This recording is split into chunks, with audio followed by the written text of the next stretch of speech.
Sure. You know that Baruch Goldstein prevented a terrorist attack. I know. I talked all about He it. did what it says in Sanhedrin. Like when somebody comes to kill you, kill them first. Okay, we have to take a quick sidebar because you mentioned Baruch Goldstein. Yeah. Okay. Now, I heard this from people like literally on the ground. Yeah, same. Okay. Yeah. So when I was there, so Baruch Goldstein, this is before I came to, like a year or two before. He was came a to doctor Israel. who helped Arabs. He was a doctor of the Hebron Jewish community. Yeah. Okay. He's from Brooklyn. Yeah. Okay.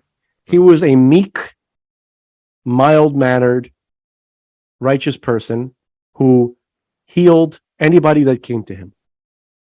Okay. Now, I was told the following. So when he was portrayed in the media as a maniac terrorist who mowed down peaceful Arabs praying at the gravesite of, who was it? This is what they write. It wasn't on Yosef. Wikipedia. No, it wasn't Yosef. It was the Mara Hamakpela. Where Machpelah. This is what they wrote in. This is what they wrote in. What's it called? You're gonna read a quote. No, this is Wikipedia. Was an Israeli-American mass murderer, religious extremist, and physician who perpetrated in 1994 Cave of the Patriarchs massacre in Hebron, killing 29 and wounding 125. Okay. Palestinian Muslim worshippers. Okay, so here are facts from this case. Okay. He received. Okay, so there was a several days before this occurred. Okay. Yes, he really did. He went and he killed those Arab men. He did that. Mm-hmm. Here's what happened.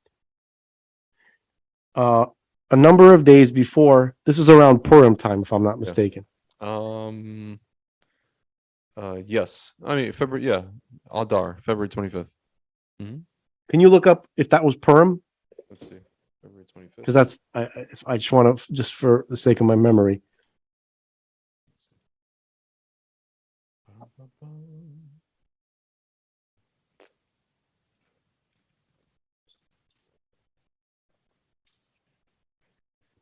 Yes, 15th of Adar.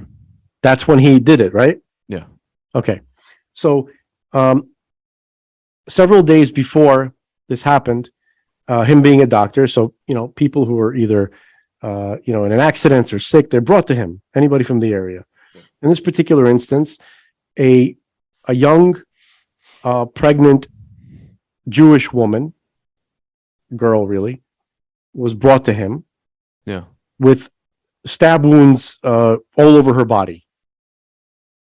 Hundreds of stab wounds. Okay? He worked tirelessly to save her life and was not able to do so. On many of the stab wounds were flyers. Yeah. That were, slapped onto this because the blood, will make it sticky. Right? So they murdered this pregnant Jewish girl. She died. The baby died, of course. Yeah.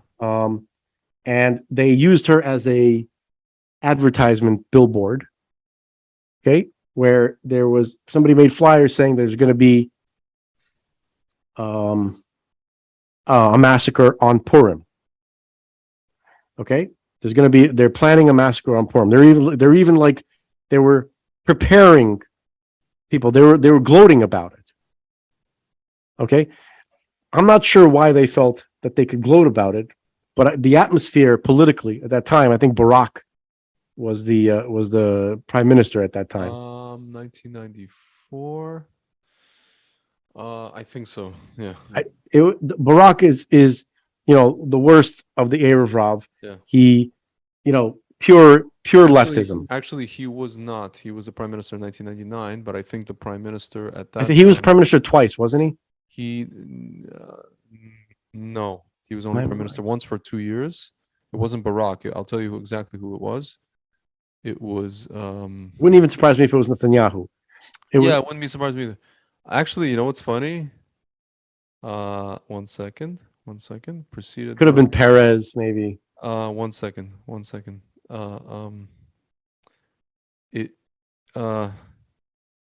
Perez preceded by 1 second. Prime Minister. It was Rabin. Yeah. So the atmosphere was all about concession, was all about moving the Jews, giving away land. The Jews who who were living in the famous biblical areas, the really, really Jewish parts of Israel. Yeah. Okay. It was time to make their life really uncomfortable. Yeah. And that's, by the way, for the folks at home, that's the Israeli government's way of manipulating geopolitics in Israel, where if the political will, meaning those who are the Erev Rav, the leftists in power, when it suits their purpose, it's time to withdraw Jews from certain territories. So all they do is not protect them anymore. They don't give them government assistance. They don't give them military support or security. They just make it impossible for them to live. They throw them to the wolves. Yeah. Okay. So that's another one of these things that I believe that this whole thing was done with the aid of the Israeli government at that time. Yeah. To get, against the Jewish people in Hebron and those type of areas. Okay. That's why the Arabs who did this had the balls to do it in the way that they did it. Very gloating. Yeah. When Baruch Goldstein came to the local military authorities, security authorities for the area, and said, this is what has happened. There was a young Jewish woman who was horribly murdered, pregnant, right? She died, the baby died. They used her as a pincushion / billboard for their flyers. He brought them the bloody flyers. He was ignored entirely. The flyers spoke about a planned massacre of the Jewish community of Hebron and Kiryat Arba, that whole area. Yeah. Okay, that there's going to be an entire group of Arabs, in fact, 29 of them. Okay, that were planning to do it, and it was going to be on Purim, by the way. Yeah. Okay, so he exhausted all attempts to notify the authorities and to have anybody who had in the position of government to do anything about it. Yeah. And he was left with absolutely no choice except to do what he did. Now, the way it was reported is that he shot these quote unquote peaceful worshipers and then killed himself. The fact is that he was killed with a rifle round that was not the caliber of his rifle. Mm-hmm. That's already, it's like, just peel away the slightest layer of the story, of the official story. Yeah. Just a little bit, just brush it away slightly, and you already see that it's bullshit. Yeah. I spoke to people, the people that I spoke to about him when I was in the area, locals, people who live there. We're talking about a range of people from all different types of religious Jews to completely non-religious Jews who come to the area, like the bus driver, right? Who was a completely secular Israeli, but he didn't live in the area, but he traveled there constantly because it was part of his bus route, and he did tours. He knew Baruch Goldstein personally. This is the last person anybody could ever imagine that would just become a ranting lunatic and just go and shoot down unarmed people. Yeah. He spent his life saving life, including Arab life. Yeah. Okay. This just goes to show you, well, now with the COVID thing, I think a lot of Jewish people could understand how the Israeli government could do something so evil as what they did to Baruch Goldstein. Yeah. Okay, now it's not such a stretch for them to believe because of what happened with COVID. Yeah. They essentially poisoned their whole country. Yeah. Right, so it's not such a huge leap for them. And now the crazy thing is that there's like a rise of the right wing now. With these, everybody's worried about that. Religious Zionists are going to be like the third most powerful party in Israel. All these media, the media in Israel is like shaking in their boots. But the sad part is that these same guys, like Smotrich, he was the one pushing this Green Pass. So it's sad. It doesn't. It's like dude, there's no one there. There's no one. No, there. It's bittersweet. It doesn't even matter if these guys get in. Yeah, exactly. No, it doesn't even freaking matter anymore. Right. It's not. It's all it is a It's a Facebook. The whole government, all the world governments, especially the Western governments, are a Facebook political identity test. Where do you fall on the spectrum? Where's your blue check mark? You know what I'm talking about. You know those tests where like, where do you land on the graph?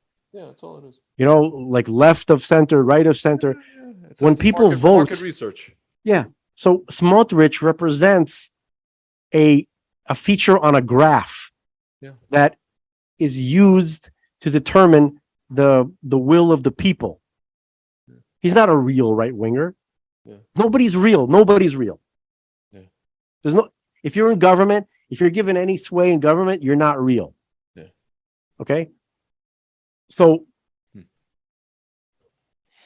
that's no. It's just the Baruch Goldstein story always upsets me very greatly. And by the way, folks, let me spell it out. Baruch Goldstein, he killed all of these men that were claimed that they were peaceful worshipers. It was all young men fighting age that decided to go on Purim, coincidentally, with the flyer, right? It was what the flyer had on it. Okay. And then he shot them and they were completely unarmed. And then he shot himself, but somehow the bullet that killed him was completely different and could not have been used in the rifle that he brought. And it was claimed that he committed suicide. So obviously the Arabs shot back at him. Why were they armed? No, they beat peaceful him. worshipers. No, they wrote that they beat him. He was beaten to death. That's what the official. Listen, I'm telling you the way it was told to me. Okay. That he was shot. Okay. That actually there was some kind of suicide thing. Interesting. There was a claim of that. Yeah. Let's see. I want to read about it. I mean, I just read the Wikipedia and all that stuff. So, which is from like articles from mainstream articles.